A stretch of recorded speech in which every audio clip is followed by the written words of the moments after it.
Can you hear me? Yes, sir. Yes, sir. Yeah, correct. From here. So I think it's time we can start now. You know, 40 people have joined. So we will say, shall we start?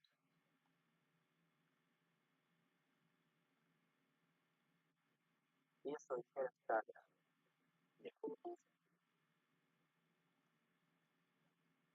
When we are starting uh, faculty development program training session of sensitization.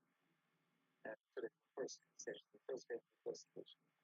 I'm Malaviya Mission, a resource person for this session. And this, as the conference of the United States Studies, the Institute of Technology, BHU, and the same institute with the same organized. So we would occasion this conference. So the next 3 hours, we will be listening. What do you say? We will be listening to the next 3 hours. Yeah, we'll recognize the courage. All right. So I don't talk much about myself this morning. Anything else. So as more know, today I'll be talking about academic leadership, governance, and management. But before I do so, let me just check a few things that this you know they will be well. First, am I clearly audible? So I want you to. Yes, sir, perfectly fine. Okay, thank you. And then video is not, I think, required sometimes the video may not go through as well. So the audio is very important. So there's some issue with my system because of which you might experience some lag. It won't cause any problem. You might feel as if the screen is jumping. Okay. How can I show you my screen with you? But that will cause much of problem to some problem with my system because of which is happening. The third is I have a plan for this session because this is the in fact there are two sessions of 90 minutes each. So and it's difficult and especially post lunch. Some people might have had lunch, some of us maybe waiting for that.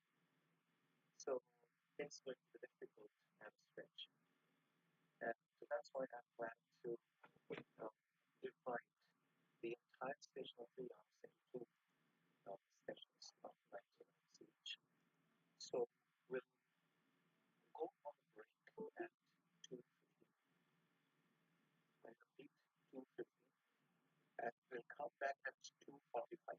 Is that fine with you? So that we can have a 30-minute break. Wonderful. Okay. So we'll take a break at 2:15, and then when we come back, we'll be discussing the other part of this session. Fine. There's something else that I want to discuss with you before we start. I'll be speaking English. Is it fine with all of you?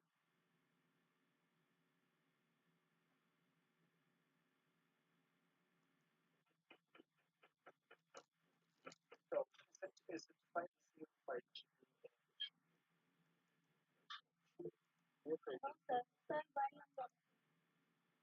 Yes, please. Go ahead. You want to say something? Hello. Yes, please. I Yes, sir. Sir, Hindi और English दोनों में हम चाहते हैं. okay, fine. So anyone else? All right, fine. So I'll try my best to do that.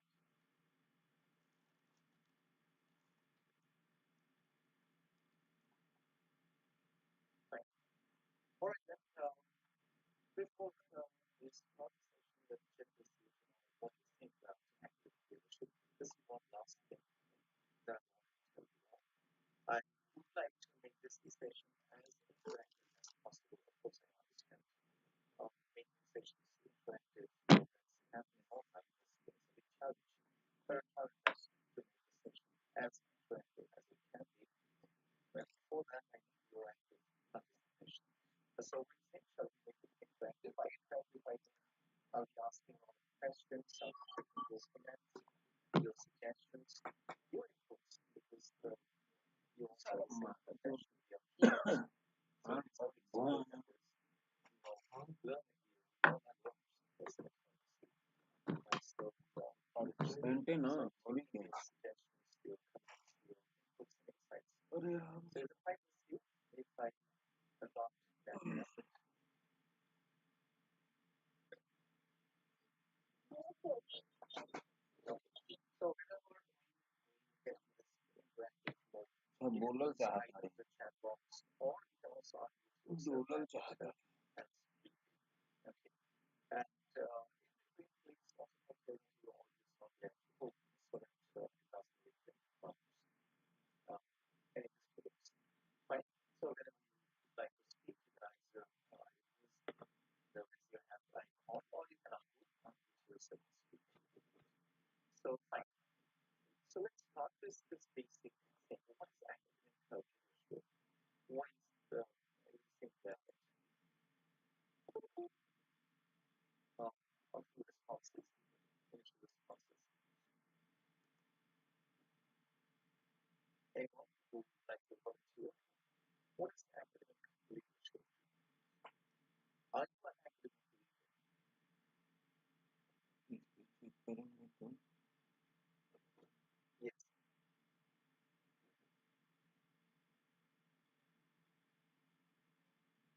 Some quick responses.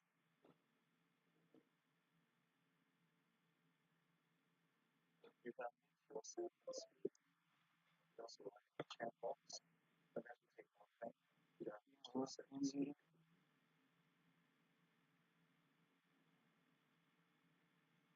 Yes.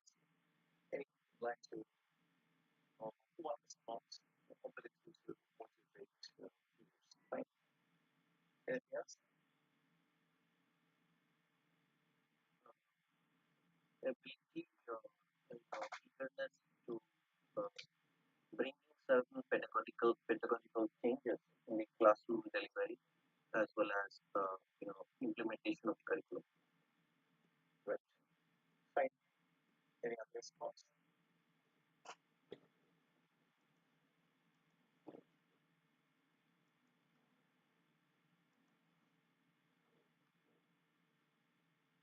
Okay, fine. Some of you not give the response right away. Some of you not giving the responses.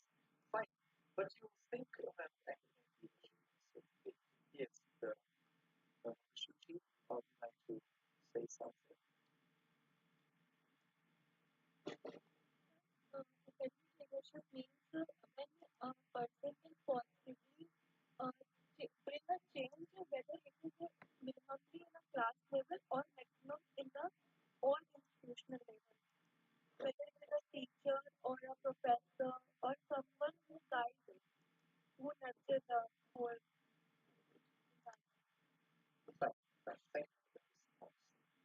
So whenever we think of we start to think of academic leadership, we are visited by a lot of thoughts. A lot of thoughts actually come to our mind. And then we think of what academic leadership is all about. And are we academic leaders? So some of you may have doubts that you're not academic leaders, since you're not holding any position, you're not acting in the capacity of somebody, except for being a faculty member. You're not acting in any other capacity. That means you're neither the head of the department, nor the dean, nor the principal, nor the director. You do not hold any position from where you can exert some influence. Okay, so that may be a reason why you may think you're not an academic leader. But fine, these are some of the issues that I'll be addressing through this session when I walk you through the world of academic leadership, governance, and management. Fine, give me a few seconds. I'll share my screen with you. and thereafter we'll take this discussion forward.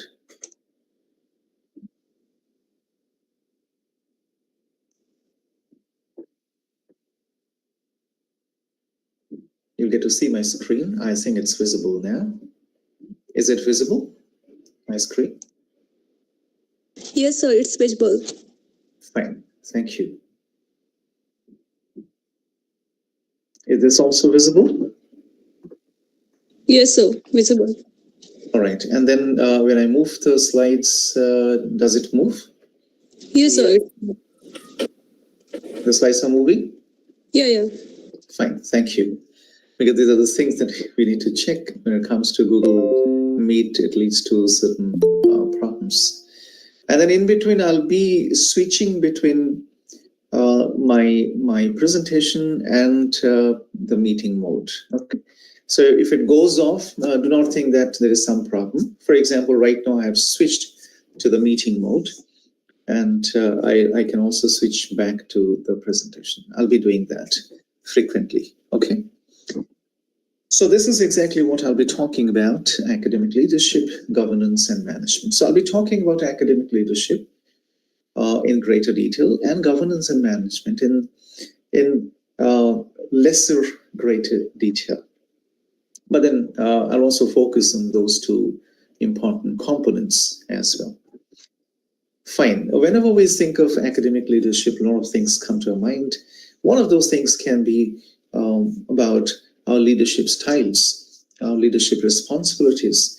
In what capacity are we working?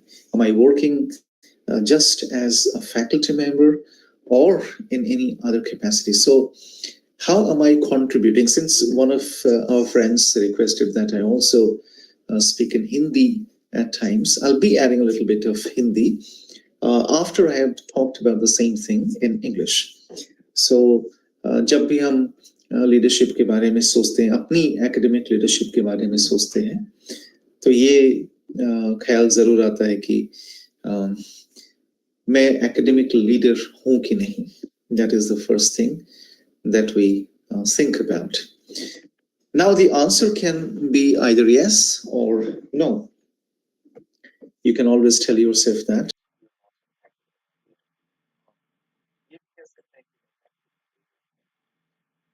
So I'll be talking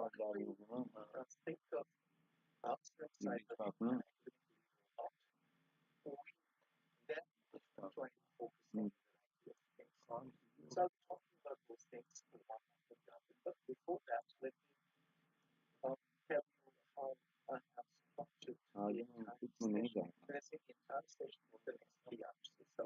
Hello. So I'll be talking about academic leadership. I'll be talking about governance, I'll be talking about management. And then we'll have some time for Q&A and discussions, comments, suggestions, interactive other things. So at the end of this first session, that is academic leadership, I'll be opening it for discussion, for your comments, your queries, your questions, and then the same when we go to the next sessions. Well, these are the three things that we generally encounter when we come across this question, this idea of academic leadership. The first is, what is academic leadership?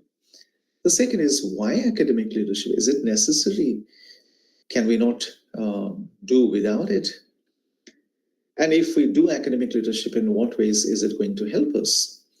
Or is it going to contribute to the overall well-being of an organization, to our well-being? And how academic leadership can be done. So this is how I'll be talking about academic leadership. So some basic, descriptions, if not definitions. So it actually includes a few roles. The first is creating a vision and mission based on science and research data for the organization. I mean, whenever we have to create a vision and mission statement, the goals, the aims, the objectives, it's very important that we build such things based on some research or some research data. If we do not do so, it will be just a thought. It will be a dream. It will be a piece of wild imagination that is not supported by any evidence. Okay. For example, if you ask me, how do you plan to grow in the next 5 years or 3 years? So where do you see yourself in next 3 years or 5 years? I can tell you a lot of things that are based on my wild imagination, and they may not have any support by data, any evidence. So how do I justify myself is a big question. So I can always tell you that I want to see myself, being the dean, being the director of an institute, being a vice chancellor. I can see a lot of things, not a problem. But then what is the basis? What is the evidence? This is something we need to consider when we think of creating a vision and mission for an organization. Now you can ask me the question, it's not really necessary that we'll be asked to create a vision and mission statement for an organization, because we work for an organization that already has a vision and mission statement or statements. Then what is our role there? Of course, we can always align our actions with the vision and mission of that particular organization, thereby enriching it and taking it forward. The second important thing is setting up creative ideas. Now, creativity has no limits, no bounds, and we can stretch ourselves. Whenever we act creatively, we're actually stretching ourselves. We are going for out-of-the-box thinking. We're going for some novel, unique thinking that will contribute to an already existing thing in an important way. So creative ideas are very, very important, because we all know with some great creative ideas, people can add mobility, especially upward mobility, to the fortune of the organization they work for. So creative ideas are very, very important. And then the next one is doing and providing teamwork. That's the most important thing, because we live in an era where teamwork is valued. We do not live in an era where this superhuman leader can perform anything and everything. We live in an era where teamwork is valued, and every one of us is expected to work as a team player and to contribute to the overall growth of the team. That's the reason why these days everyone is talking about collaborations. You might have heard about. Have you heard about collaborations? Everyone is emphasizing collaborations. You go out and collaborate. Am I right? Your inputs, please. Yes, sir. Everyone is talking about collaborations. Am I right? Yes, sir. Because collaboration is one thing that is valued greatly today. We all are expected to collaborate. It's not that we'll be happy with ourselves. I may be very, very good at something, but still I need to go out and find like-minded people, form a team, a research team, form a cohort, and hatch a collaboration with people working outside. So like-minded people are coming together and they're collaborating. So we live in such an era where collaboration is valued greatly. So doing and providing teamwork is again all about academic leadership. If we want to be academic leaders, we all are academic leaders, but we have to take it forward or take it up. So we need to think of the vision and mission, our own vision and mission, and how it can align with that of the organization for which we work, and setting up creative ideas and doing and providing teamwork. So this is the first thing, that is the what element. Now we come to the why element. So now when we look at ourselves, we can realize that we always have our feet in two different worlds. So, and that's the reason why there's a need for leadership development. For example, we are such educators who are driven by your desire to make a difference through our teaching, researching, and extension. So these are the three important things that are required or expected.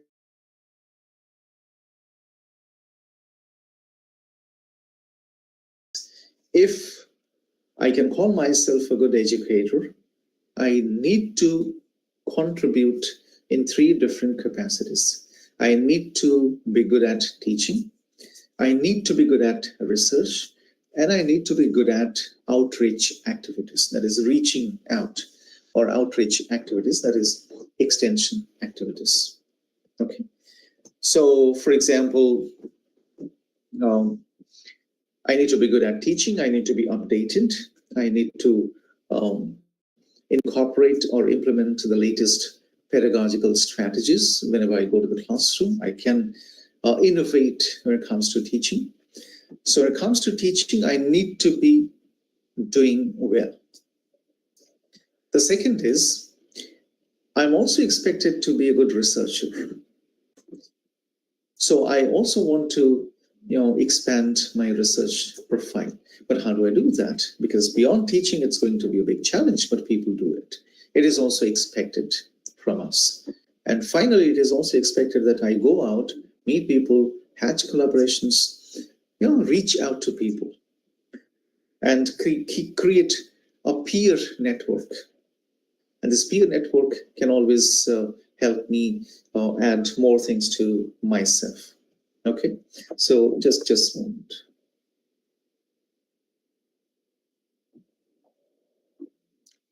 So that's the reason why it is expected that I'm a good teacher, I'm a good researcher, and I also go out and contribute in some capacity. For example, whenever we think of going to conferences, going to symposiums, seminars, workshops, this is a kind of workshop, it's a kind of training program that you're currently attending. So why are you here? Because it is expected. And you all know that apart from the promotional, requirements, okay, we all know that this will help you with your promotional requirements. At the same time, when you come out, meet people, interact with people, your peers, so in a way you are enriching yourself. So in a way you're contributing in some capacity. So when your capacity is built through capacity building programs, you can also help build the capacity of many others. So when you learn something new, something interesting, you can go back and talk to others about it. So that way you will be building their capacity. So it's not that we are not contributing in any capacity. Even if you're not conducting a session, you're still contributing because you're taking a lot of things from the sessions. And when you go back, you can implement those things easily. And by interacting, by contributing to the overall discussion around a session, you're also contributing. So we are acting as leaders every time or all the time. So that's the reason why it is important that we take these things seriously. That is our teaching, our researching, and the reaching out activities. Besides, we are also given responsibilities at times that require certain skill sets or certain skills outside of our own disciplines and areas of expertise. So I may be given an administrative responsibility, I may be given the responsibility of something. So those responsibilities require different skill sets. And those skill sets may not be the skill sets that I require to teach or to conduct research. Okay, so can you think of any such skill set? For example, what can be such skill sets? The skill sets outside your areas of expertise or your own disciplines. For example, somebody is a teacher of psychology, somebody is a teacher of biology, and those people are given the responsibility to organize a conference. So in what way your biology, your skills in biology or your skills in psychology going to help? Can you think of something? So what other skills that you might require to organize a conference? Imagine you are the coordinator of a conference or the convener of a conference. So what skills do you think you may require in order to conduct it successfully? Yes, some quick inputs.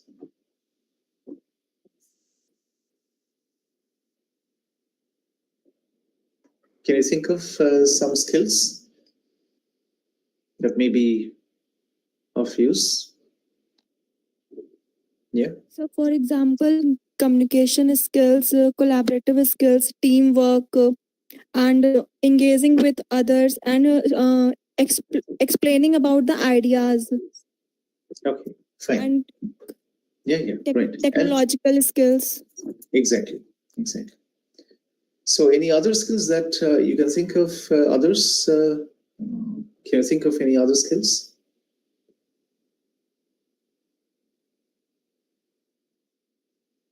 Some decision-making skills, some problem-solving skills, right? Some influencing skills as well. Why would people take your instructions? They can always get into a conflict. Who the hell are you to give me instructions? Okay, so when we give instructions to our peers, they may not take them. And when we tell them something, they may interpret it differently, and that might lead to some conflict with them. So how do we influence others? Okay, how do we motivate others? How do we go for some problem solving, some decision making activities during, because whenever we organize something, there'll be a lot of challenges, a lot of problems for which we need some decision making, some problem solving skills as well. So we need a lot of skills, a lot of leadership skills that fall outside our own disciplines or areas of expertise. And these skills are the ones that we all require, irrespective of the disciplines we profess or practice, and irrespective of our areas of expertise. So these are the skills that we can think of building in ourselves. Fine. The third is how. Fine. We know what academic leadership is all about, and we also know why academic leadership is required. Now, how can we build academic leadership? You can see there are two important components. The first is self-management, which is otherwise called self-leadership. Most often we do not engage in self-leadership, and that's the reason why we do not take it seriously. We do not think about it, because self-leadership can be attained or achieved through self-management.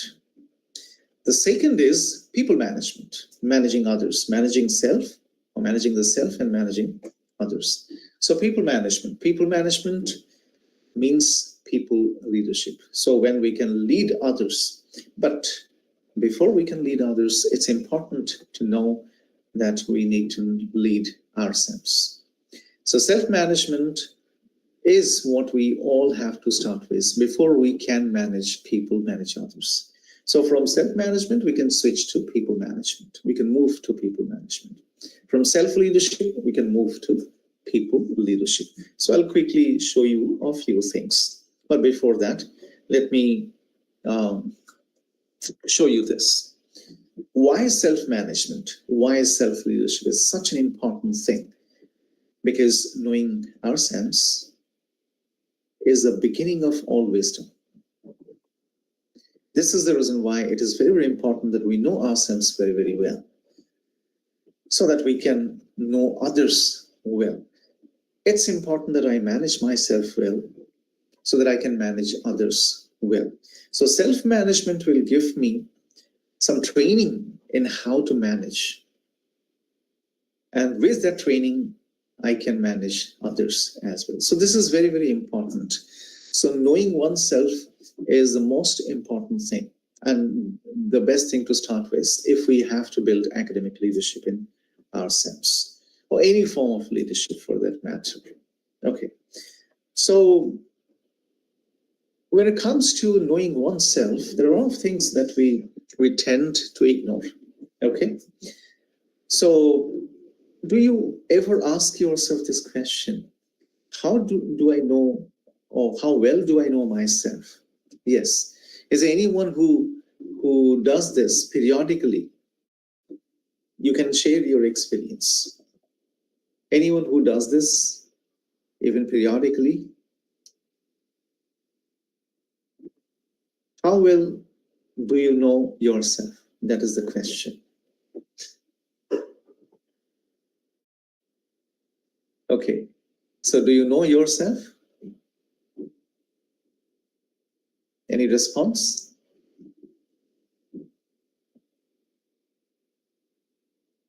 Any response? Okay. So don't worry, there are no negative scores for this. There are no negative scores. How well do you know yourself? Okay, fine. If you're not being able to think about it, I'll show you something which will help you understand how well you know yourself. Okay. So we can go for a short test, right? To test your digital citizenship. Why digital citizenship? There are a lot of reasons because of which this needs to be conducted. This needs to be done today. Okay. Fine, of course. There's a response in the chat box. Well, why have I selected this particular area for a test? This digital citizenship. Okay. So when it comes to digital skills, how do you rate yourself? Anyone would like to respond? Are you confident, comfortable about your digital skills? Do you have digital skills? The skills that we all are required to possess today? Yes, digital skills. For example, starting with using a mobile phone, the smartphone confidently, right? Confidently and comfortably, because we all use smartphones to perform a variety of tasks. And we are very, very confident about using the smartphone. Yes, very right. So we use our smartphones, we can use our PCs, our laptops, our desktops. Okay, so we are very confident, very comfortable, right? So does that make you a digital citizen? For example, if I'm comfortable using my smartphone, I'm confident about using my smartphone. Does that make me a digital citizen? Yes or no? You can write your responses in the chat box quickly in yes or no. Right, fine.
You can also guess.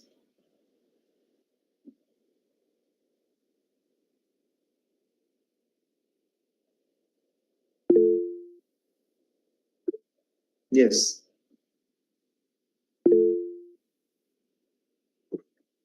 Can you guess?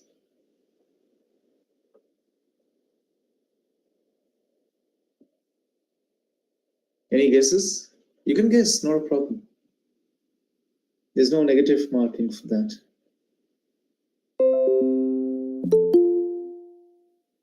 Any guesses? No? You don't want to take the risk. Fine, not a problem. Okay. Can I give any hint? All right. I'll not give any hint. I'll explain. Okay. Fine. So the hint is, all right, 10, 20, 30. You can guess. 12 घंटा दिन भर Yes. रहेगा आपके पास 4 घंटा बैठेंगे. Okay. Okay. Fine. तो ठीक है मैं बताता हूँ क्या होगा. 25.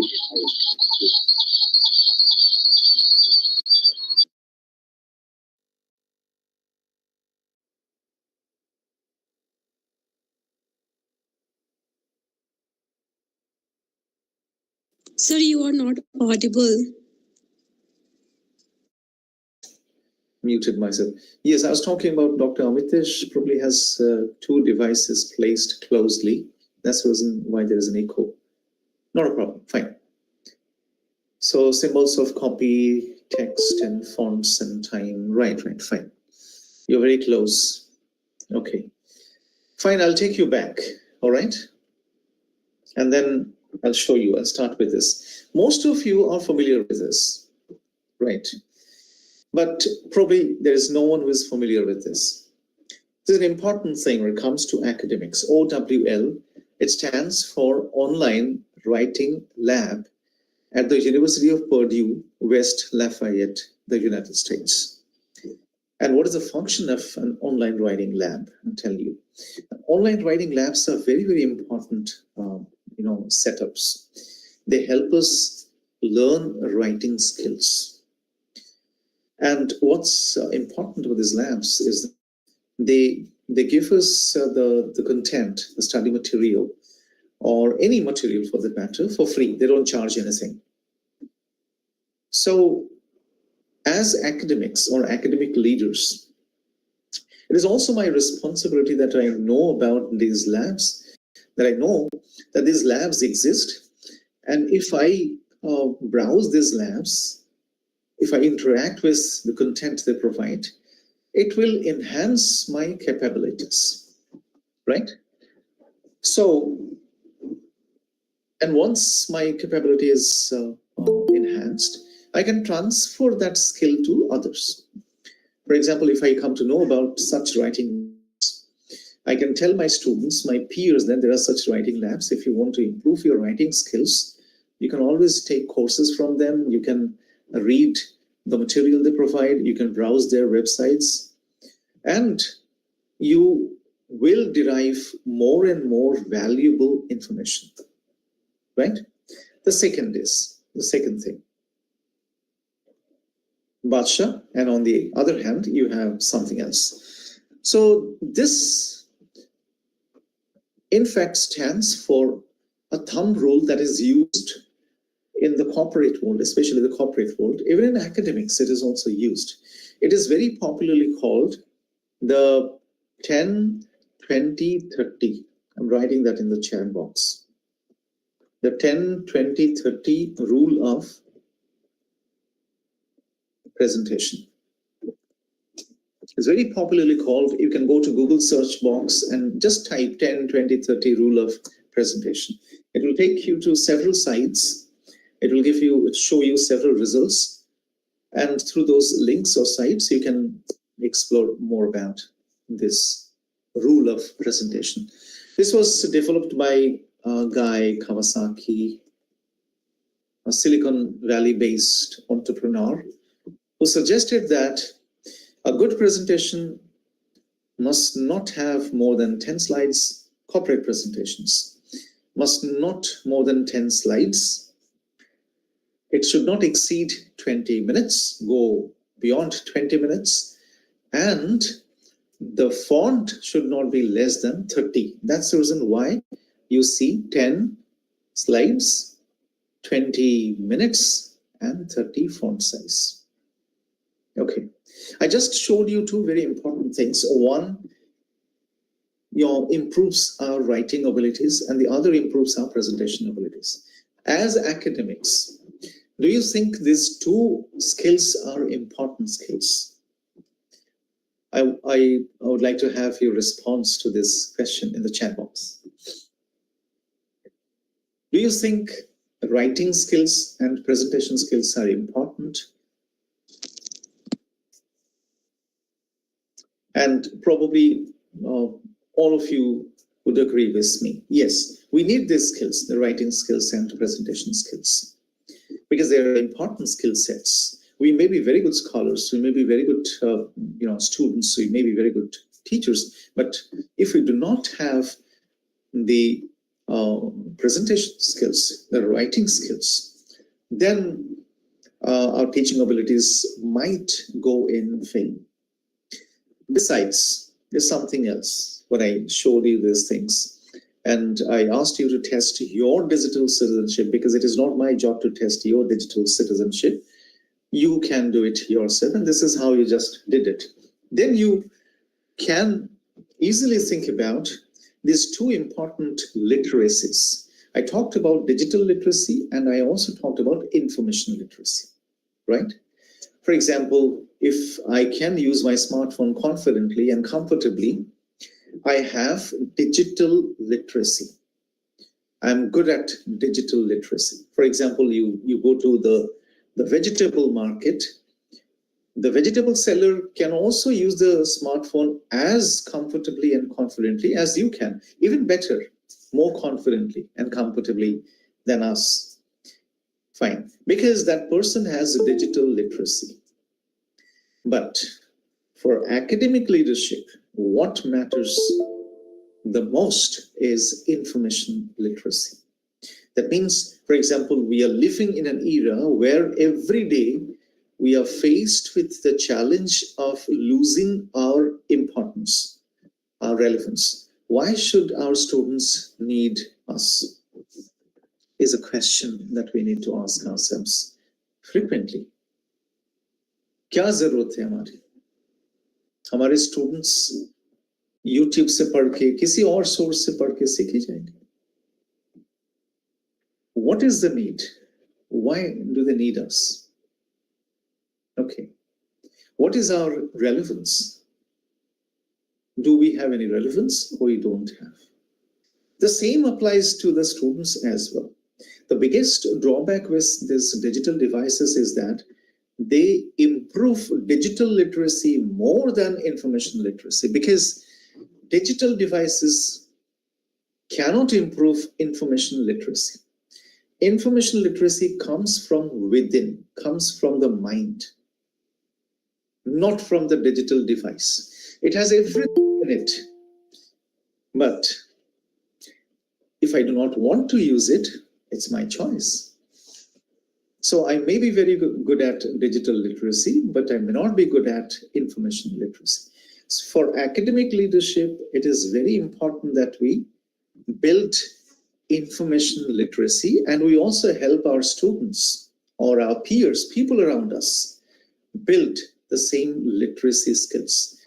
As long as we are good at literacy skills, the teachers will never lose their significance. The day we get information literacy skills, we'll lose our relevance. Because if the students have more information than us, then they do not require us. The biggest gap is information, it lies in information gathering. Because our students do not know what is the right kind of information for them. Fine, it's perfectly fine to know about Deepika Padukone or Badshah. I'm not talking about two people. I'm talking about knowing about people who entertain us. All right. It's perfectly fine because we have to find time to entertain ourselves, to relax, to feel good. But at the same time, it is also important that we build information literacy so that we can also exert our influence all around, right? For example, if I tell you there is a website that helps you create your thesis statement in 5 easy steps, would you be interested to know about it? A few responses in the chat box, in yes or no. Would you be interested in knowing about it, that there's a website? Of course, you can always talk about ChatGPT or OpenAI or generative AIs, but keep them aside. But there is a website that helps you generate your thesis statement in 5 simple or easy steps. So you'd certainly like to know about it. So I'll quickly show you that. So I'm opening my browser. Is it visible to you? Yes, sir. Fine. So I have opened my browser. Now I'll type something. I'll type thesis. Don't confuse that. Thesis generator will create the entire thesis. No, it will create the thesis statement, not the entire thesis. Thesis generator. Just type and wait. Okay. So when you scroll down, you can see this is the first result, but this cannot be treated as a result because this is sponsored. This is a marketing thing. This is sponsored result. So we are not concerned about it. The second one is also sponsored. We have to ignore the sponsored results. Third one is also a sponsored result. Fine. This is not a sponsored result. So this is actually the first result. So UAGC Writing Center, you click it. You can see this thesis generator. Can you see this? Please let me know. Can you see thesis generator? Yes, sir. Yeah, sure. Just click that. All right. When you click that, it will take you to the web page of the University of Arizona Global Campus. Therefore, it is UAGC, University of Arizona Global Campus. This is thesis generator for writing an argumentative thesis. All our theses are argumentative thesis. Fine. So what you do is they have created an interactive platform. All you need to do is to reply to the questions they ask you. Fine. This is question number 1. State your topic. And they have given you an example. Monitoring children's television use. Fine. This is a sample topic. Fine. All right. Then you state your main idea about the topic. What do you think about this topic? Since you have talked about monitoring children's television use. So children's television use is your target, and you think that it should be monitored. Fine. Now create some main idea about the topic. They have given you examples. This is an example. Parents should regulate the amount of television their children watch. Fine. This is one idea. And you give the reason why you think so. Right? You first said there is a need to monitor children's television use. If people want to know who can do that, you think parents should regulate the amount of television their children watch. Fine. Now give a reason. Why do you think so? Why do you think that the television used by children should be regulated or should be monitored? What are the reasons? Reason number 1. It is not always intellectually stimulating. You think that it doesn't lead to intellectual stimulation always. Sometimes it may lead to intellectual stimulation. If you have more reasons, you can give more reasons. Reason number 2, it prevents social interaction, because if children spend a lot of time on television, they'll not go out, meet friends, and they'll not socially interact. So they will not be socially good people. So their social well-being can be affected.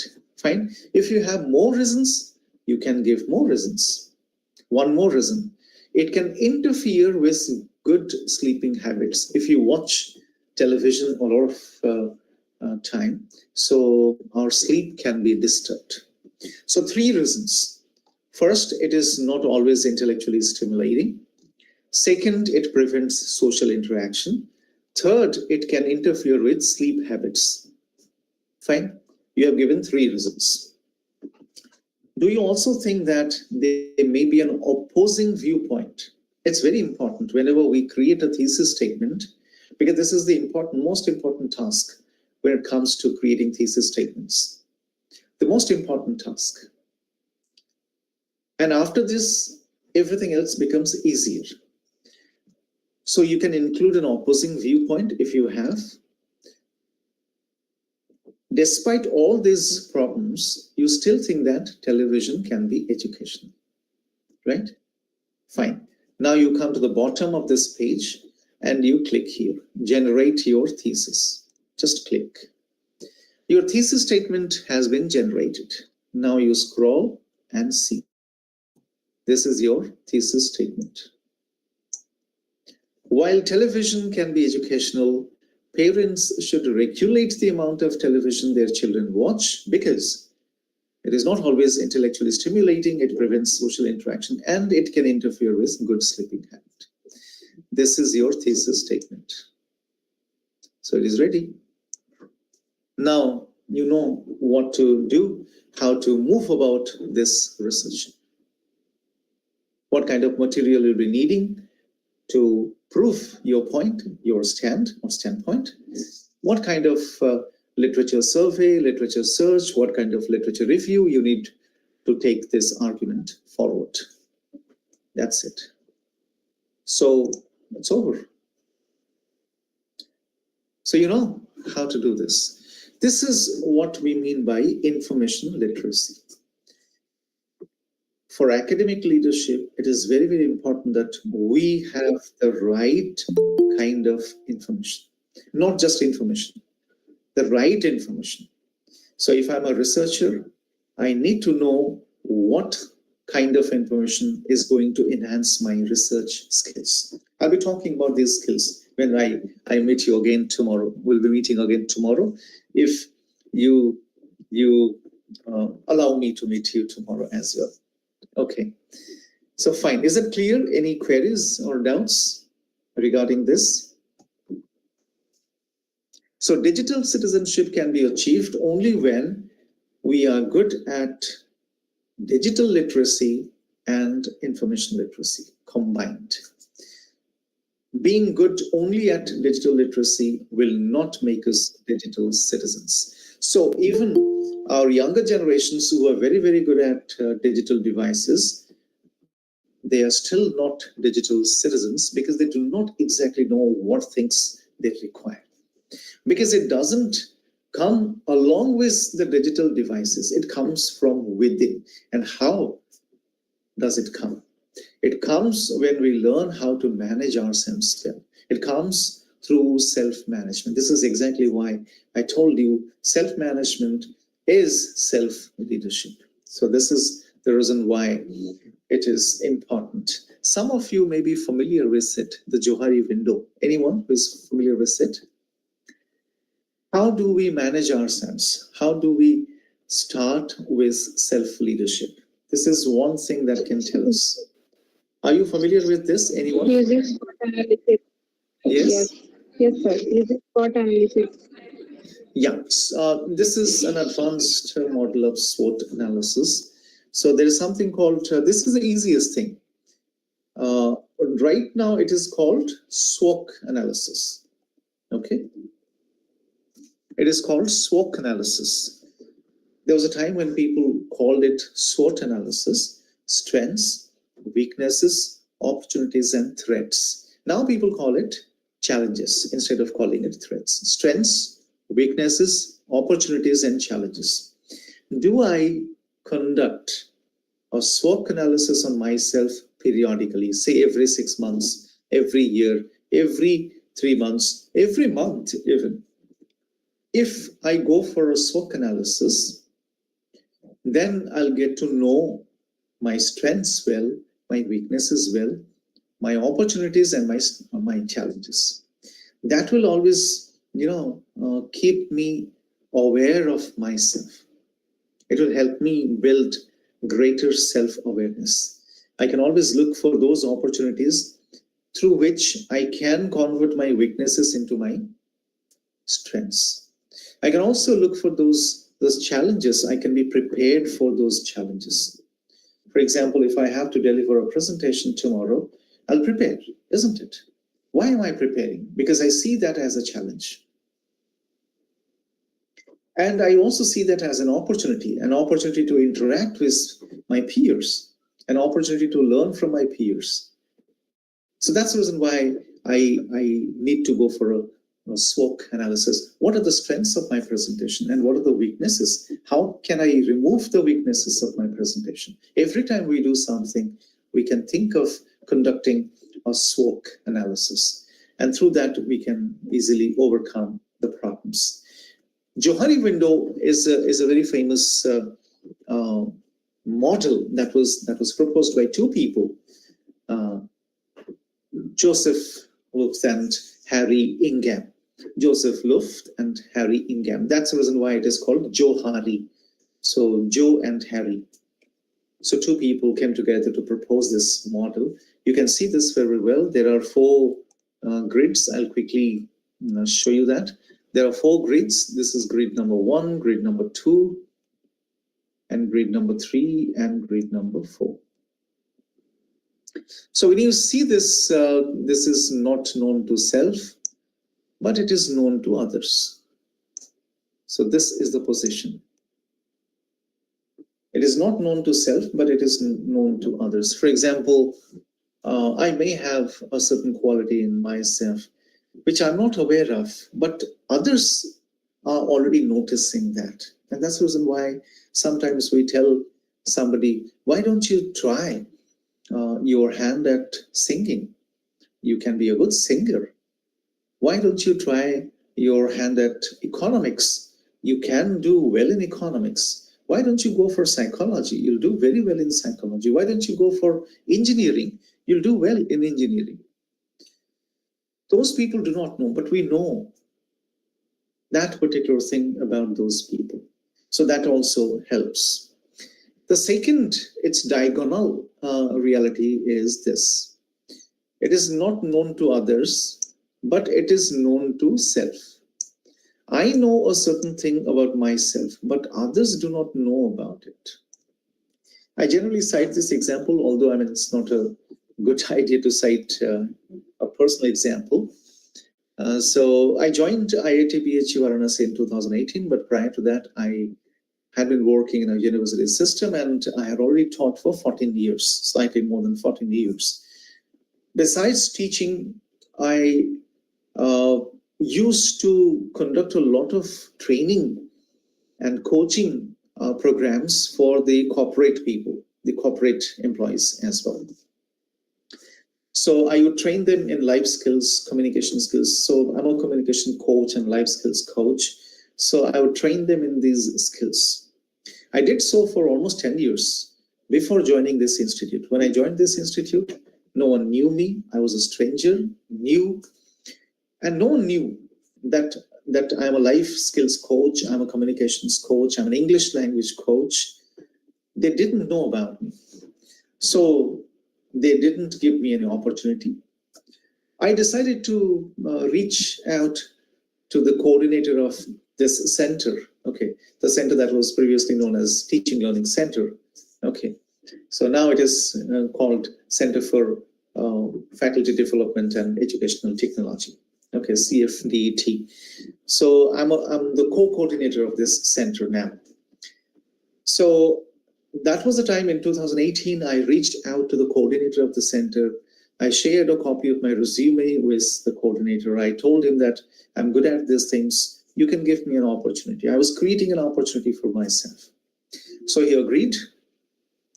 And I conducted my first training program. It was very successful. I was given more training programs. I conducted them. And then I went on more and more training programs. For the last 3 years, I'm the co-coordinator of this center. What I mean to say is that when you know something about yourself, try to create opportunities to promote those. Otherwise, those abilities, those skills will lie in you unused or unutilized. So that can happen only when we think of taking ourselves to others. We can create a condition of visibility. Then we come to this area. This area is the most dangerous. It's very risky, most dangerous. It is not known to self. I do not know about it. It is also not known to others. Others cannot also know about it. This is an area where anything can happen. So anything can happen in extremes. So people take risks in this area. People who find themselves in this area, they generally take risks. They do not know what will be the outcome. It can go either way. It can be very, very successful, good, positive, or it can be unsuccessful and negative. The best possible area is this. This is the best possible area because it is known to self and known to others. So this is the best. This is open area. This is called arena or the open area because this is the place where people know you as much as you know yourself. Right. So for example, there are occasions when we say that such and such person is a very good writer, a very good sports person, a very good teacher, a very good doctor. Why do we say that, and how can we say so? Because we know about those people, and those people also know about themselves. So this is how we can build our self-awareness, and we can do some self-management so that we can go for some self-leadership as well, right? So we're left with 3 minutes for this before this break. This is exactly what we mean when it comes to leadership, okay? So leadership today is not just leadership, it is 360-degree leadership. So we call it 360-degree leadership. That means we all are leaders, irrespective of the place we are in or we are at, and we can exert our leadership influence from wherever we are. You don't have to hold a position to exert leadership influence. So this is exactly where we find self-leadership. So leading oneself, I've been talking about it, okay? And then leading the subordinates, that means leading the younger colleagues, leading the peers. Subordinates can also include, in our case, our students, and then finally leading the boss. Okay, so this is leading up. So leading down and leading up. You can see leadership is exerted all around. So that's the reason why this idea is very popularly called 360-degree leadership. It is based on John Maxwell's book by that name, the 360-degree leader. So we all are 360-degree leaders, or we can be 360-degree leaders, provided 360-degree academic leaders, provided we realize that. And we start with self-leadership. Once we start with self-leadership, it will be easy for us to lead the subordinates, lead the peers, and finally lead the boss as well. Leading the boss doesn't necessarily mean that we'll give instructions to the boss, or leading anybody else will not mean that we'll give instructions to them. So giving instruction to the subordinates, giving instruction to the peers or the boss is not a good idea. So it's not about it. It's about exerting your influence. You're doing something and people are recognizing you and people are following you. So that's the kind of leadership. Wherever you are contributing as a 360-degree leader. So this is what we all require today. Okay, so it's time. We'll go on a break and we'll meet at 2:45. Is it fine? 2:45? Or we can shorten the duration. Is a 20-minute break good? Yes, sir. Okay, so we'll meet at 2:35. Fine? Yes. All right then. Thank you.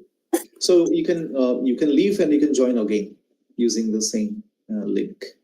All right. After 20 minutes, we'll join. Yeah.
Well, I'm back,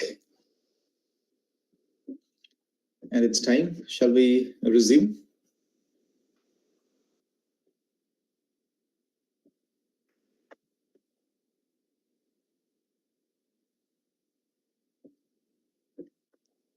Thank you.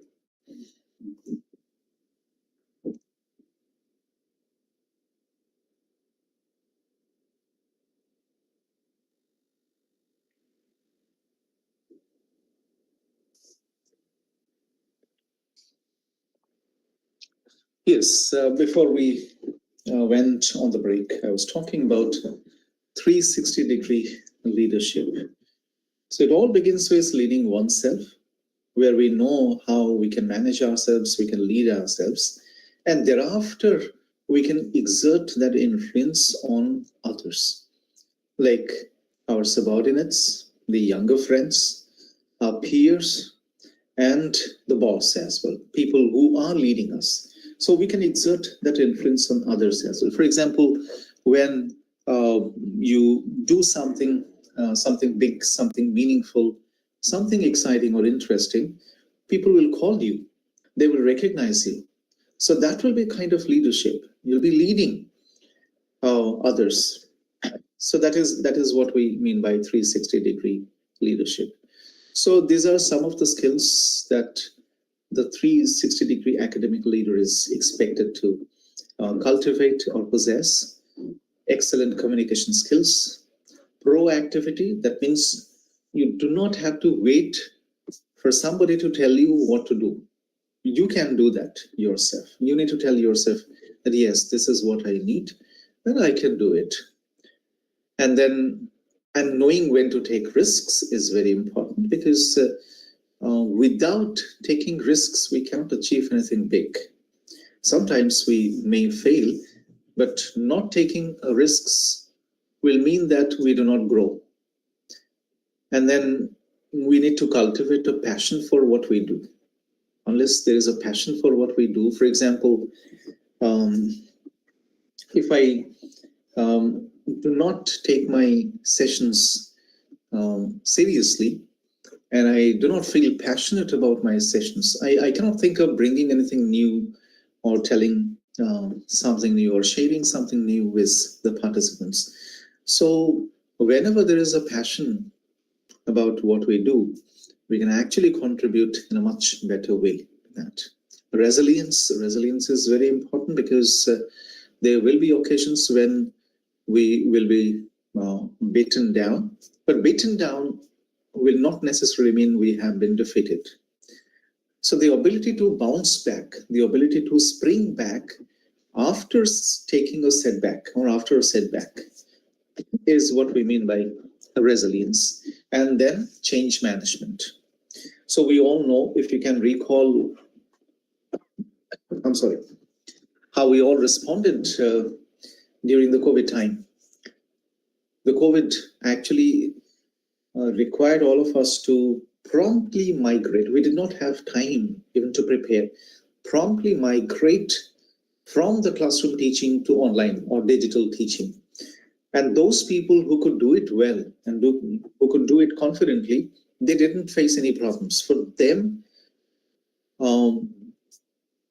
it was difficult, who were not prepared for it. So we need to continuously prepare ourselves for change. And that way we can manage the change around us. For example, if tomorrow there is a change and it is required that we train ourselves in a certain way, we prepare ourselves in a certain way, we can do it without any problems. So change management is again an important skill for the 360-degree academic leader.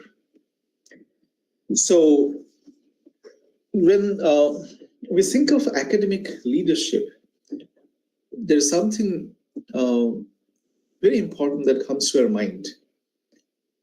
How do we want it to be is an important consideration that we think of when we think of academic leadership.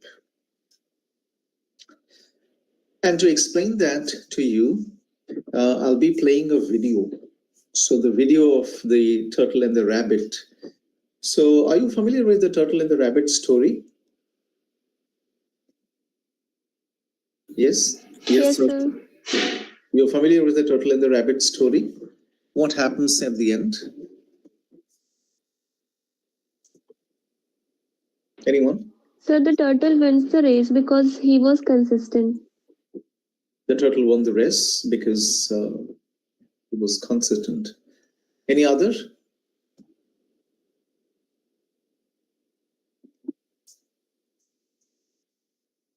Oh, you all agree to that? Do you all agree to that? Yes, I want some quick responses so that we do not lose time. I mean, it has to be a yes or no response so that I get to know that you're listening. Do you all agree to that? That the turtle wins at the end? Yes, sir. Okay, fine. If I ask you to rewrite the story, for example, I tell you that, okay, fine, you take this story and you rewrite this story. So would you do that? Or you'll say, no, this is the story, this is the final story. There's no need to rewrite the story.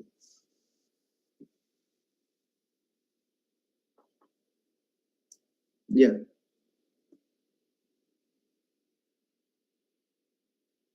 Is there anyone who would like to rewrite the story? Rewrite the same story in a different way? And if you decide to rewrite the story in a different way, how else can you write that? What can be the ending? Can you think of it?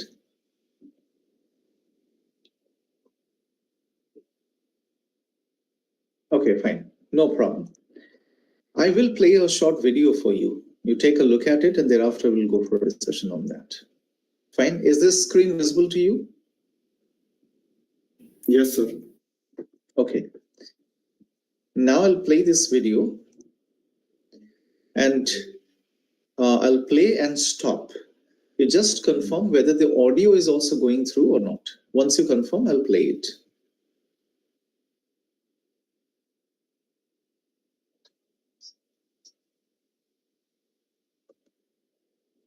Once upon a time. Is the audio going through? Yes, sir. Yes, sir. Fine. Fine. Thank you for confirming. I'm playing it from the beginning. So just watch it carefully and thereafter we'll go for a discussion on that.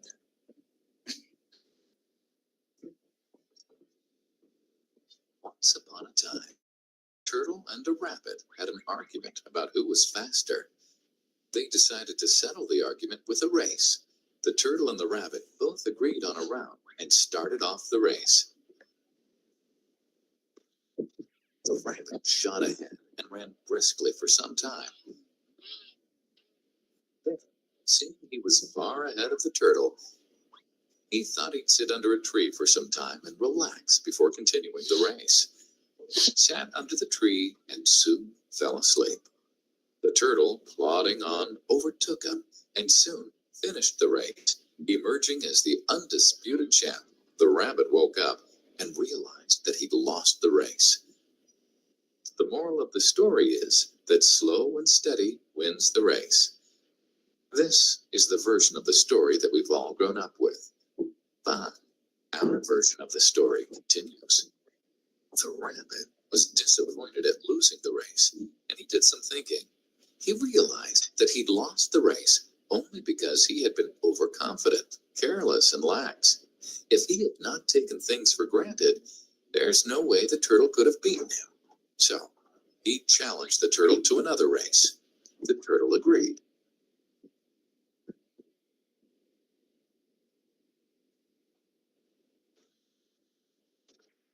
This time, the rabbit went all out and ran without stopping from start to finish. He won by several miles. The moral of the story?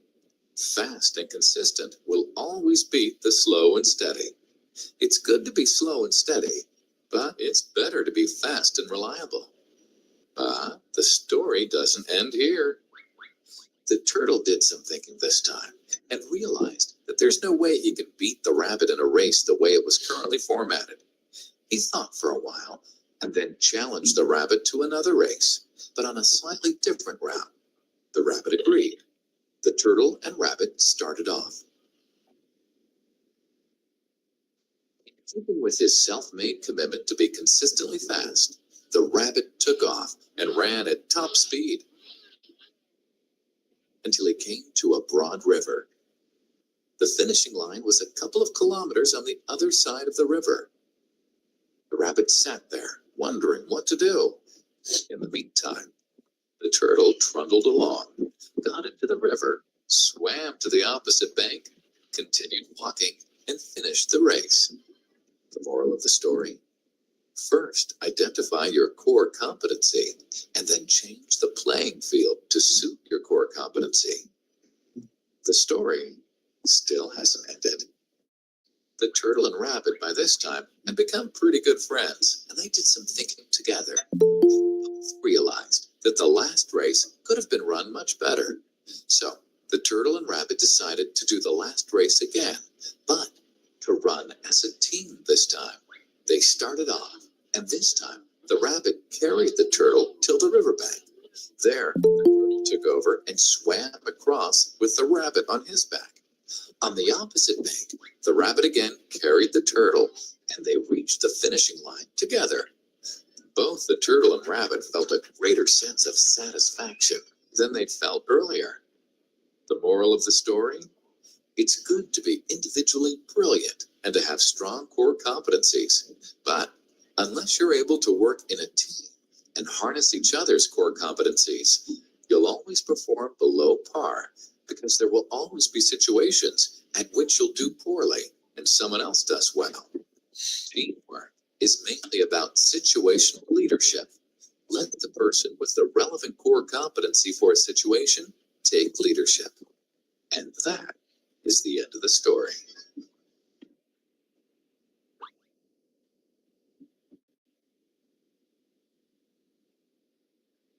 So, how did you like this story?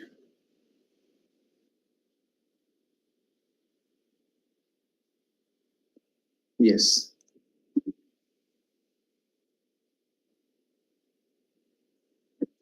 Yeah. Let's go for a quick discussion on this. How did you like this story?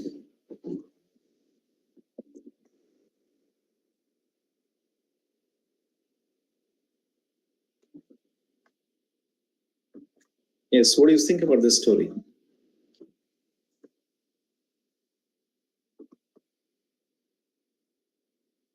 You didn't have any thoughts?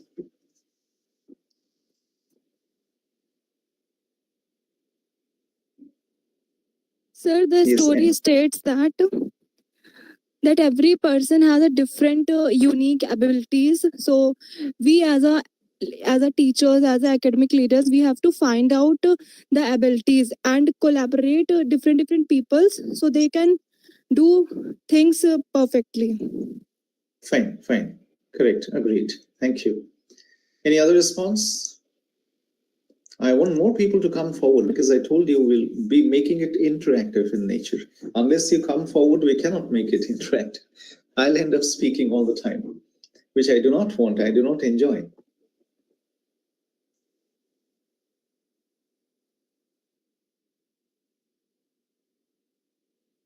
Anyone else would like to?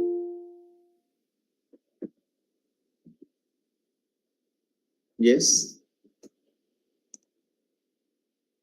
No thoughts at all? Fine, not a problem. So what I want to tell you is that when we think of academic leadership, we'll have to adopt a more inclusive approach. We cannot expect everybody to be as good as we are. So for an academic leader, the first thing and the most important thing is to understand this difference, is to realize that we all are different from each other. But at the same time, this difference doesn't mean that somebody is good and somebody is not. This difference may also mean that each one of us is different in some way or the other, and that difference can lead to some kind of ability in each one of us. So it may happen that at a certain place, I'll be very, very good, and I may not be as good at all other occasions. So that's exactly when we need to transfer this. We need to delegate the responsibility to others. If you look at how both the turtle and the rabbit ran the last race, okay, till that point they had a lot of differences between them, and they treated each other as a competitor till that point. They saw each other as opponents. But the last race had collaboration. The last race has a recognition of each other's abilities. And that's the reason why the last race could be run very, very well. And both of them had a great sense of satisfaction by running the last race as a team. Till that point, they ran individually and they never worked as a team. And they did not have that kind of satisfaction. Every time they had some or the other problem. When both of them collaborated, came together, they could address the problems, the challenges in a better way than they could individually on the previous occasions. So that's the reason why it is important that we understand the situation very well, because it is all about situational leadership. And academic leadership is all about situational leadership. For example, one of your students had been attending classes punctually, but suddenly the same student begins to report to the class late. We need to understand the situation before we can understand the student. So the situation may tell us a lot of things about why it is so. So when we know these things, it'll be easier for us to practice academic leadership. So when it comes to effective academic leadership, we can think of this particular thing. We need to create an effective academic leadership profile. Each one of us will have to create an effective academic leadership profile. Okay, so ALP, that is academic leadership profile. In order to make it effective, we can build a few things. The first of those things is building academic capacity. Because I'm an academic, therefore I need to build academic capacity. What kind of academic capacity I need to build? Research credibility, reputation, community services, resource acquisition, institutional reputation enhancement. So when I begin to contribute to the reputation of my organization or institution, in my academic capacity, I can actually enhance the reputation of that institution. So imagine a situation where I go out, when I'm invited by other institutions to go there and deliver talks or conduct sessions. If I do well, they will definitely talk about my institution. They'll say that, oh, people from this institution, they are good, they're doing well. If I do not do well, if I perform badly, they'll also talk about the institution, but the reputation will go down. So the reputation of the institution can either go up or go down according to how I build my academic reputation outside the institution. So for that, I need to have some great research credibility and reputation so that people know about my work, know about my abilities. Some community services, I can go out and meet people. It's not really necessary that an academic institution will always invite people like us. There are NGOs who also invite us to conduct, and they do not pay us anything for that. Okay, sometimes we do it as a volunteering job. So we go out, meet people, address their problems, help them understand how to overcome their problems. So we capacity building, isn't it? Capacity building is one of the most important things that we also do. And resource acquisition, we can acquire a lot of resources in the form of some collaborations, some funding, some teamwork. We can bring funding to this institution through various means. So this is how the academic capacity component can be taken care of when it comes to building one's academic leadership profile. It has an academic capacity component. The second important component is the leadership capacity. We need to build the leadership capacity. That means the leadership competencies. So do people treat me as a leader? What are the competencies that I have with which I can lead people? I can build capacity in them. So I need to be clear about those skills. Management skills. How do I manage? If you remember, I talked about self-management. Can I manage myself? Can I manage my tasks? Can I manage my time? Can I manage a variety of things?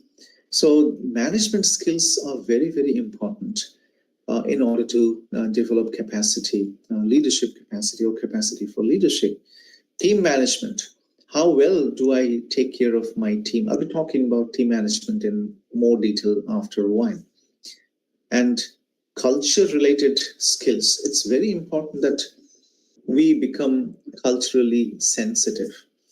We come from a cultural background. Each one of us comes from a different cultural background.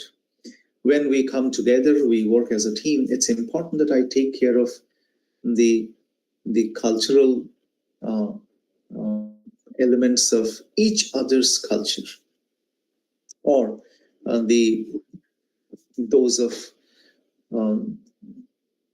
those with a different cultural background, those working in the same team. So I need to be sensitive towards the cultural elements or the cultural practices of my peers, my team members. If I'm not sensitive, it will lead to conflicts, it will lead to distrust, and that will interfere with the quality of leadership. Then we come to personal and interpersonal capacities. Personal and interpersonal capacities. So we know that what kind of value we take out, we add to ourselves, we add to others. We are always judged by the kind of value that we can add to either something or someone. If I cannot add any value to you, or if you cannot add value to your students or your peers, then it's probably a waste. So how do I do that? The personal and interpersonal capacities, how do I enhance?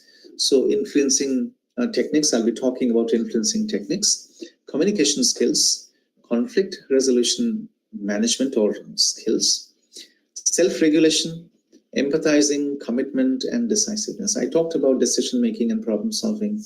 Commitment to others, commitment to my tasks will help me build personal and interpersonal capacities. And then some leadership styles. And I must tell you that these leadership styles are indicative in nature. There are a lot of other leadership styles that can be listed here.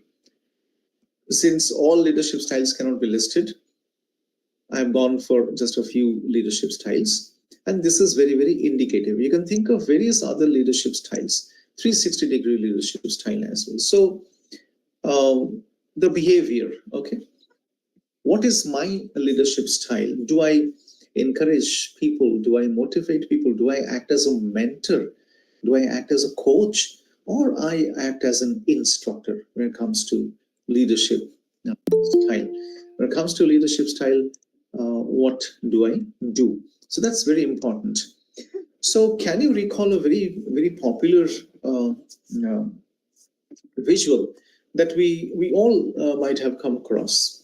Can you recall a scene where a child is learning to ride a bicycle and something happens there? Can you recall that visual? I deliberately left it incomplete just to, help you come forward. Bicycle. A young child is learning to ride a bicycle. Fine.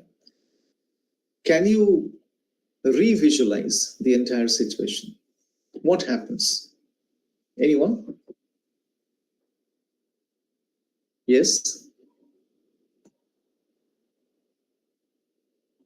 Anyone quickly? Bicycle. A child is learning to ride a bicycle. So does the child confidently ride a bicycle immediately without any support, any help? So what happens? Can you talk about it? Anyone? Yes? when actually a child tries to ride a bicycle, he approaches the problem with a kind of apprehension and excitement at the same point of time. He is actually plagued with both a kind of self-doubt and a goal of, you can say, which appears to be insurmountable or at that point of time. And he tries to, he tries to approach it by overcoming his fear and, trying to write it, approach it step by step. So I think that is how he does that. Okay. So you talked about it theoretically. All right. That's a theoretical positioning. So what actually happens? Of course, the child has a lot of, the child struggles with a lot of self-doubt. The child thinks that these difficulties, the challenges may not be surmounted, may not be overcome. And the child struggles all through. And in order to overcome the challenge, the child may think of devising a plan through which it can overcome those or address those challenges, a step-by-step approach. Fine. It sounds very theoretical, but what actually happens? Okay, I'll give you a visual. Imagine a child is learning to ride a bicycle, right? Of course, there is an element of self-doubt, there is fear, there is, there is this withdrawal symptom as well. Somebody would like to avoid. Those are fine. The child is learning to ride a bicycle. And a familiar scene is that the child is accompanied by the father, right? That makes it a familiar scene, a familiar visual. Mostly a father, maybe somebody else, fine. There is somebody who can hold the bicycle from behind so that the child can sit on the seat, and then the child can start to pedal the bicycle forward. So this is a familiar scene. Am I right? Have we come across? Yes, sir. Okay, this is a very familiar scene. Most often it is a father who lends the support. It can be your elder brother as well, not a problem. So there is someone who does this. Fine. The father holds the bicycle from behind, and the child, with a lot of difficulty, somehow, mounts the seat and then keeps his or her feet on the pedals, and then continuously saying, please do not leave from behind, I'll fall down, I'll fall down. Okay. So do not leave the cycle from behind, I may fall down, or I will fall down. And this supporter, this facilitator, the father most often, keeps telling the child that, don't worry, I'm very much here.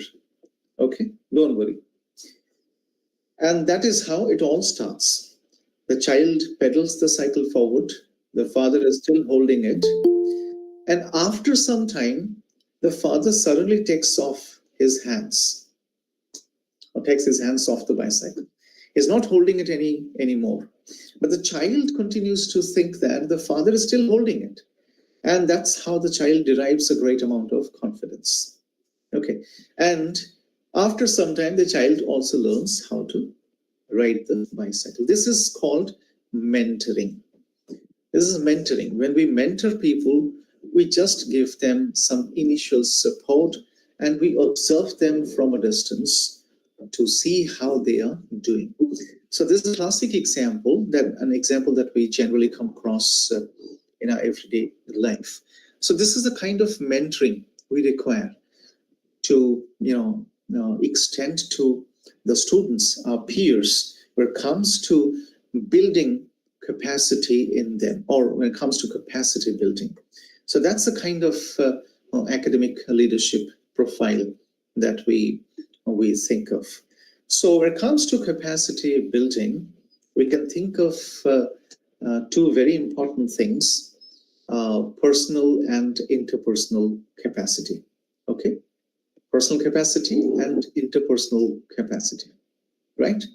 So you think about it. I'll give you 2 minutes to think about personal and interpersonal capacity. I told you I'll be making it more and more interactive as time passes. Personal capacity and interpersonal capacity. Give me just 2 minutes. Okay. I'm giving you 2 minutes rather. You also give me 2 minutes to think about it, and we'll discuss. Right? Fine. What are those elements of personal capacity and interpersonal capacity that you can think of? You can either write in the chat box or you can keep them with you so that we can take them up one by one for discussion, right?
Okay.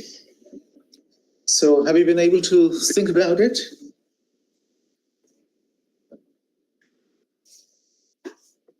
Personal capacity and interpersonal capacities.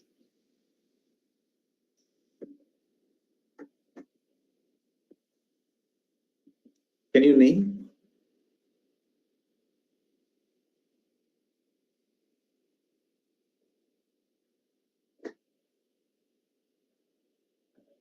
Yes. No ideas? All right, fine. Not a problem. I'll talk about them. How do we develop personal and interpersonal capacity? So let's start with the first thing, that is personal capacity. How do we develop personal capacity? Okay, we do a lot of things to develop personal capacity in us. I mean, how do I grow from being at one place to the other place? If you look at yourself, if you look at your personal history, and if you see a growth element in it, then you can always say that, yes, I have grown. If you do not see any growth element in it, and you feel that you're still at the same place you used to be, or where you used to be 3 years or 5 years back, then it has not been a story of growth. So we all need to write our growth story in order to, I mean, by building personal, we can actually write our growth story. So this is exactly what I meant. I wanted you to, come up with some growth story of yours. So, for example, of course, every time you add something to your story, which will help you grow into a better person, a better professional, then you know that it's happening. Your capacity is gradually increasing. Otherwise, it will not increase. It will stay flat or remain flat. This is one big reason why we come forward with training programs, workshops, symposiums, seminar, conferences, short-term courses, STTPs, faculty development programs, or even capacity building programs. This is the reason, because we would like to grow. It has to be a growth story, an upward movement. If it doesn't happen, it will lead to problems. That means I'm not achieving anything. There is no growth at all. Okay, so we need to communicate. We all have our own plans. Okay, there is no one fixed plan that will apply to everyone. We can devise our own plans. For example, when it comes to my growth story, it is my responsibility, and at the same time, it is also my right to decide how exactly I'm going to write my growth story. What exactly am I going to add to myself to make it a growth story, a worthwhile growth story? So that is the thing. So for that, we can think of a variety of things. The first one is SAP, that is SAP. All right. In the UGC register, SAP means Special Assistance Program. Fine, you can also call it Special Assistance Program. And what is this special assistance, and to whom is this special assistance given? To yourself, to ourselves. So self-awareness program is what we mean by SAP. Do you have a self-awareness program in place? What is your self-awareness program? You need to think about it. For example, do you conduct SWOT analysis periodically? So to ascertain your strengths, your weaknesses, your opportunities, and your challenges, right? So the first important thing that we can do is to conduct a SWOT analysis, so that we can improve or enhance our self-awareness. What exactly I am? There are a lot of things that I can know about myself. Okay, what exactly, who I am, what I am. For example, what are my strengths, weaknesses? What are my opportunities and challenges? What are my values? What are my motivations? What are my attitudes? Okay, so there are a lot of things that together determine us, and most often we tend to ignore them. What are my communication? All through you've been talking about communication skills and communication skills, right? So of course communication skill or communication skills are very, very important. But when it comes to communication skills, we need to understand our communication styles. How do we communicate? Communication style. For example, you can think about your communication style and tell what it is. How do you communicate? What is the style you adopt while communicating? What is your communication style?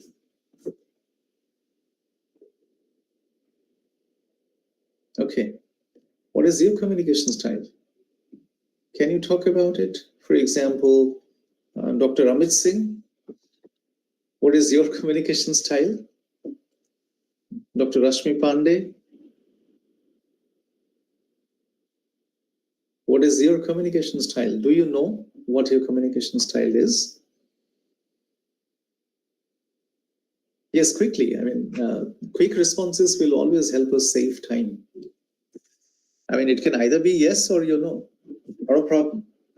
See, no, as long as we continue to think that no is a problem, we'll always be in problem, we'll always be in trouble. No is not a problem at all. Okay, no is the beginning of a solution. We need to know that. Okay.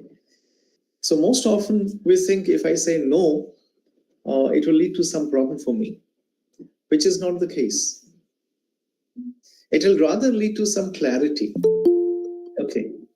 So it will lead to some clarity. So you think about your communication style. I'll give you 2 minutes again. Last time you did not give it a thought and you didn't come up with any response. So I expect some responses this time. What is your communication style? How do you communicate? Okay.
Yes.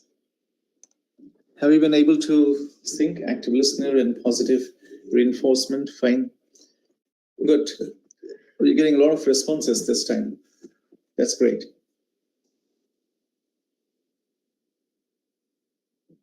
When it comes to communication styles, there are various styles. In fact, there are different models that tell us about our communication style. For example, yes, Dr. Rajan has written assertive style, assertive and passive, passive-aggressive.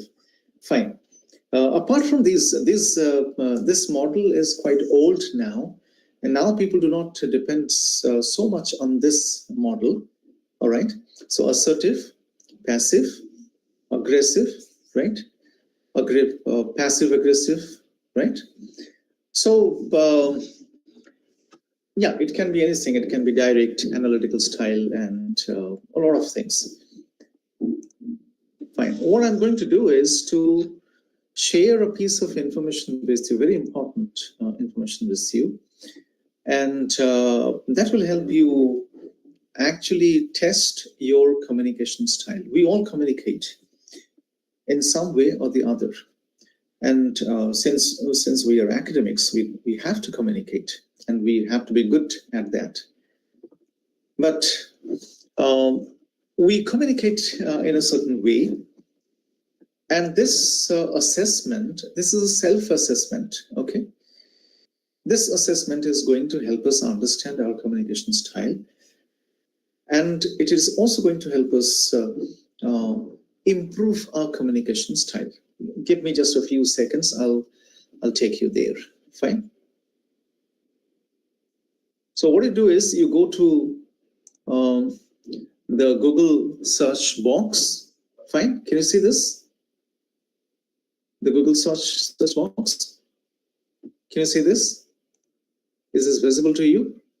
Yes, sir. It's visible. Right.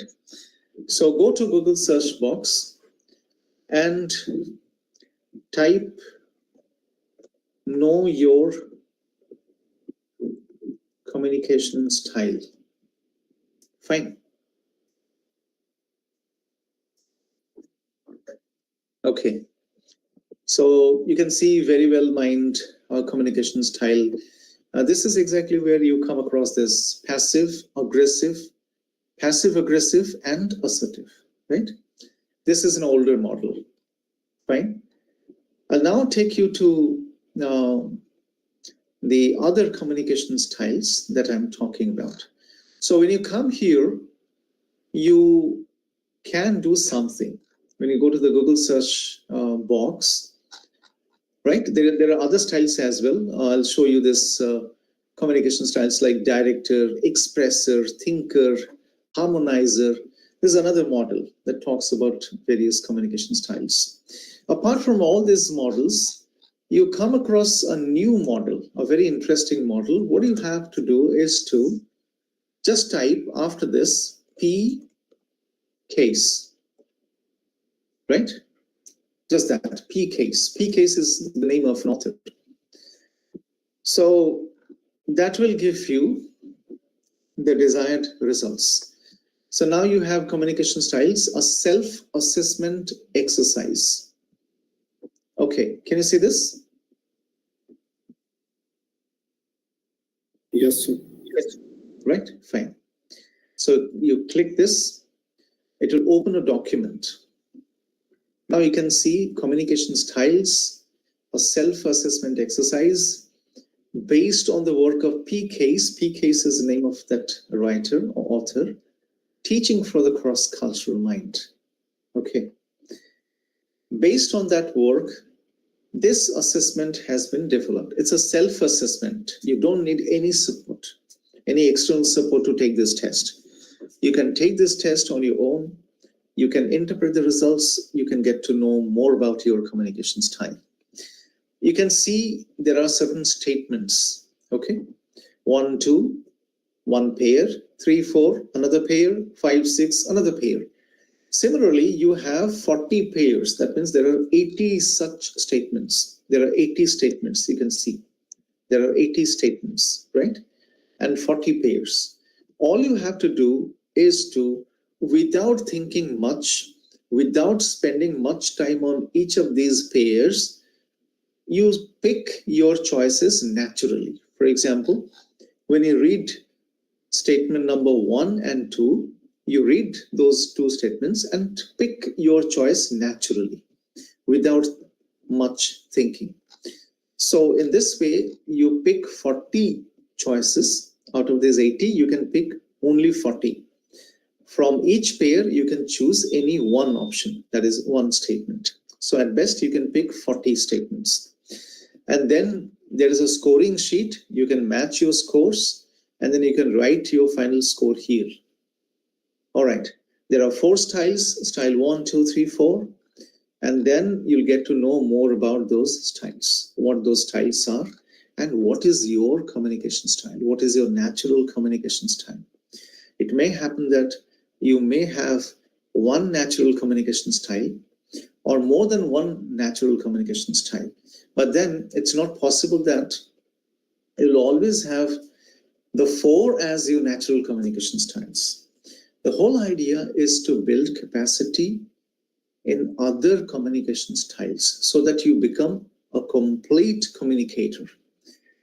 To be a holistic and complete communicator, it's important that we build capacity in other communication styles that do not come to us naturally. So that is the whole idea.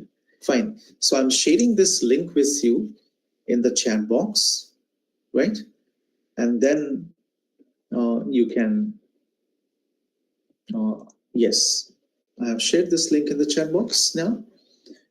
You can copy this and you can take this afterwards, after this session, either today, tonight, or tomorrow, whenever you're free, you can take this. You can also share this with your friends, with your students, so that they can also take this assessment and they get to know more about their communication styles. It is important that we know about our communication style. Why? I'll give you an example of that, right? It's important that we know about our communication styles, right? There are 4 communication styles according to this model: action style, process style, people style, and idea style. Imagine you have action style and I have process style. There'll always be a difference in how we communicate with each other. Fine, if we communicate with ourselves, it is okay, right? But once we begin to communicate with each other, it will lead to problems, because those people who follow or who have an action-based communication style, they generally talk about results, action. All right. But those people who have a process-based communication style, they generally talk about steps, methods, approaches, and they take time before they can act. So now the problem is, how does an action-oriented person communicate with a process-oriented person? That's a big challenge. So for that, I need to know how process-oriented people communicate and vice versa. Process-oriented people must know how action-oriented people communicate, so that when we work in a team, we can easily address each other's problems, each other's differences. Otherwise, the differences that we carry to the team will turn out to be the cause of the conflict. It will lead to problems. So when it comes to developing personal capacity, SAP, self-awareness program, is an important thing. And this will also enhance our self-awareness. How do I communicate? What is my original, natural communication style? I must know about it. Next. Anyone with a background in psychology? Anyone with a background in psychology? Who teaches psychology or management? No one? Okay, not a problem. So you look at this. What do you see? Can you tell me? What do you see? You see a few numbers, 1 to 9. Fine. So it goes like this, 1, 2, 3, 4, 5, 6, 7, 8, 9. And you see a few names or tributes, right? This model, which helps us, is very popularly called the Rhizome type names. And this model is also called Enneagram. It's an Enneagram model, okay? So this model helps us understand our personality types. There are various other examples. For example, you can go to the big 5. This is popularly called the ocean model of personality. Okay, either this or you can go for Myers-Briggs type indicator. There may be some typing errors, please ignore those. Okay, Myers-Briggs type MBTI, it's very popularly called MBTI, Myers-Briggs type indicator, or the big 5 model of personality, ocean, the model of personality. O stands for openness. Okay.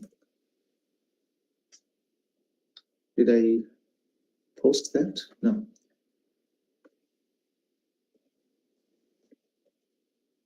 Conscientiousness.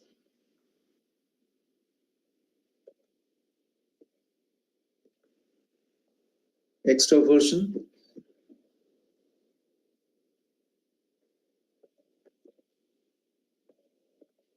Agreeableness and neuroticism. Okay, these are the 5 OCEAN, the ocean model of personality, or the big 5 model of personality. Apart from these 2 other types of the models of personality, we also have this model, the Enneagram model of personality. Okay, the Enneagram model. It helps us understand our personality well. So what kind of personality do we have? What do you think what you are? Yes, anyone? You can choose any. What do you think? Are you a reformer, helper, achiever, individualist, investigator, loyalist, enthusiast, challenger, or pacemaker?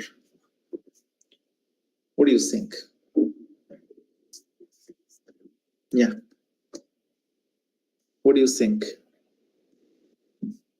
about your personality? Any idea? Any clue? Fine. I'll tell you more about it. Look at this.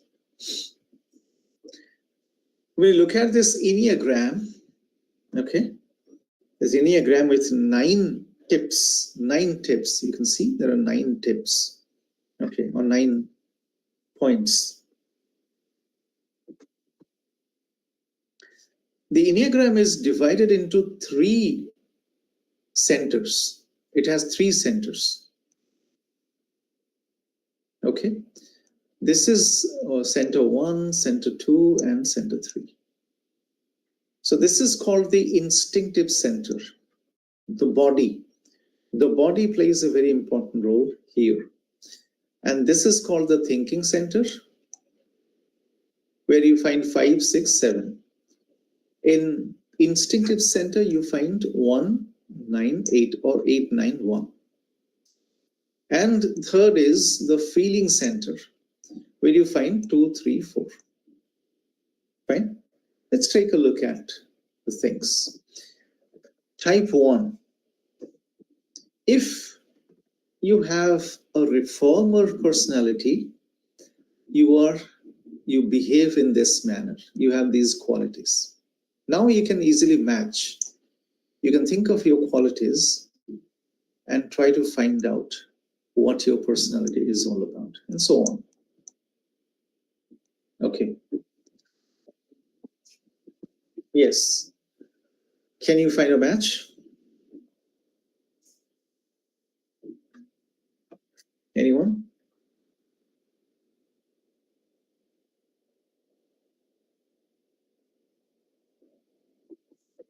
Yes.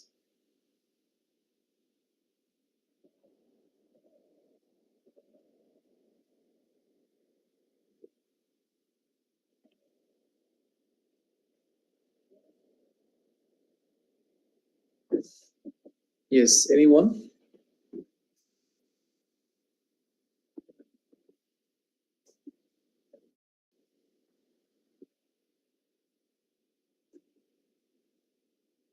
Yes.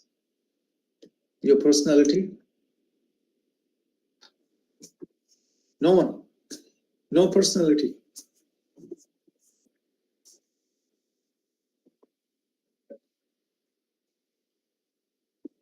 Is it visible to you? This one? Please let me know.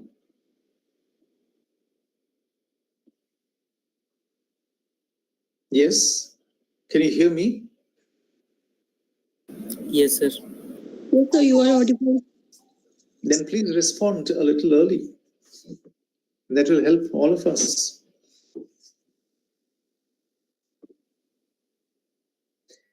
So fine, you may not share your personality type here, but I hope you understand, okay? Of course, you're right, Dr. Tiwari, you're right. People not show, they have. I never said that we have any one of these types. Did I say that? I didn't say that. Okay. In fact, we have a shade of all these 9 types in all of us. All right. So I'll tell you how. Look at this. I just talked about the 3 centers. This is the instinctive center, 198 or 891. The thinking center, 567. And the feeling center, 234. All right.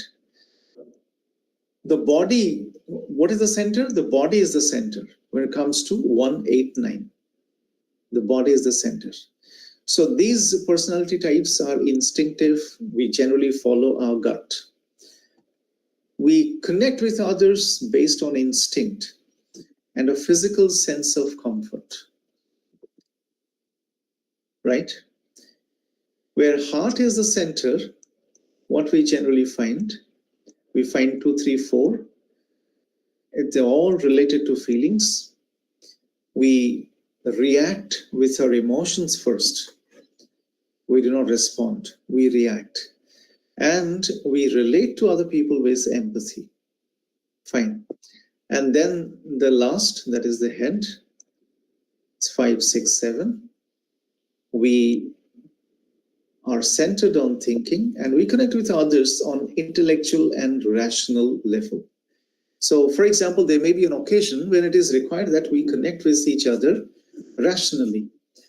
So that's exactly when you'll be acting or behaving in a manner as if you have these personality types. Okay, these personality types, right? 5, 6, 7, the enthusiast, the loyalist. When you know that to motivate a student, sometimes we also exaggerate the ability of a student. Sometimes we may not find a student to be very, very good. Imagine a student drafted an essay on a topic, and the student passed on that draft to you for your comments and suggestions. When you read that draft, you find that it is very awfully written, very badly written. Fine. And if you tell this to that student, the student will feel discouraged and demotivated. And the student will also experience fear. The next time, the student will not write. Even if the student writes, the student will not share the write-up with you, because it was very discouraging for the student in the first instance. That's exactly when people who think rationally, they generally, encourage such people. They encourage, oh, fine, it's a very good attempt. Don't worry about the quality of this paper. Don't worry. You have done very well, and there is always a scope for improvement. Even today, I improve on my writing. When this is communicated to the student will feel motivated. So we are acting rationally, logically. Okay, we are taking into account various other things. So now, what is the center of this particular behavior? It is the head that is the center of this behavior. On the other hand, there is this heart, which is the center of that behavior. So whenever we act from a certain center, or from the perspective of a certain center, we can think of developing. Of course, we have a natural inclination towards any of these personality types. We have a natural inclination. So you can be an investigator, a born investigator. By investigator means you're very, very inquisitive, curious about things. Those who do very well in science, they are born curious. They're born investigators. They are very inquisitive in nature. So it is their predominant personality type. But at the same time, we gradually understand how to adopt the behavior of another personality type while retaining this predominant personality type. I don't have to drop my loyalist personality tag in order to be the helper. It's not really necessary. While retaining the loyalist personality tag, which is my predominant personality type, natural, I can still behave like the helper. This is how we grow gradually. And this is exactly what we mean by this Enneagram. Okay, so this is another way of knowing oneself better. Now, for long, we've been talking about communication. Okay, communication must be defined or determined by these four critical or crucial elements. It has to be clear. It has to be explaining. You can cite more and more examples, instances, anecdotes to explain something, right? In order to explain to you what I mean by mentor, or what I want to understand by mentoring, I cited the example of the father holding the bicycle from behind. This is explaining. Okay, I try to explain as far as possible. I tried to explain it clearly to you, right? Comforting communication must always be comforting. It must give comfort to others. That means it must motivate, encourage, and it must acknowledge. Before I can dismiss somebody or something, the example of that essay written by the student, before I can oh, this is very bad. How poorly have you written this essay? Terrible. You just throw it at his face. Imagine the impact of such communication on that student. On the other hand, you can tell the student that, okay, it's a good first attempt, but I'm very sure that you'll be able to do better than this. That will motivate. So clear, explaining, comforting, and empathic. So when we speak, we must give that trust. We must give that assurance. So our sounds, the words that we choose, the sounds that we produce while communicating can give that assurance to the people with whom we communicate. I'll give you a few examples of this. I'll skip this, come to this. Example of clear communication, okay? So for example, it's a workplace and you are communicating with somebody. Take this example. This is unclear. We need to get this done soon. Fine. Do you think it is unclear or it is clear? What is your take on this? One or two quick responses. Yes. Vague. It's vague. Vague in what sense? Can you also talk about that? It is not clear that what needs to be done and by when. Okay. Now, when is it mentioned or what needs to be done? Fine. What needs to be done? Fine. Now, the word soon is very vague. It doesn't give any clear signal. What exactly do I mean by soon? How soon? 1 day, 2 days, 3 days, 5 days? Okay. What exactly do I mean by soon? It doesn't give any clear indication of that. We can change this.